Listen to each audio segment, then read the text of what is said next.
conocí un día de abril, un día común, el día que menos lo esperaba. Yo no pensaba en el amor, ni lo creía y mucho menos lo buscaba. Y de pronto apareciste tú, destrozando paredes e ideas, te volviste mi luz. Y yo no sabía que con un beso se podría parar el tiempo, y lo aprendí de ti. Ni que con solo una mirada dominaras cada espacio que hay dentro de mí. Tampoco sabía que podía amarte tanto hasta entregarme y ser presa de tus labios. Descubrí que sí, porque lo aprendí de ti.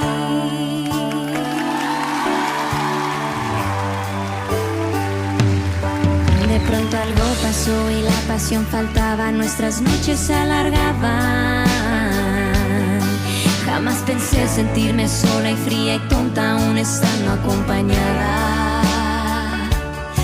Después todo se volvió monotonía. Luego tantas mentiras que ya ni tú te las creías.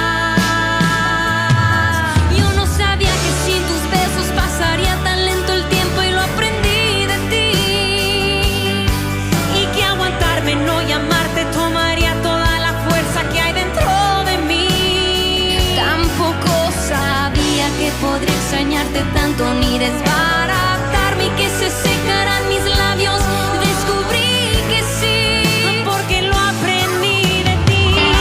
Y ahora que por fin te he logrado olvidar, hoy me vienes a buscar.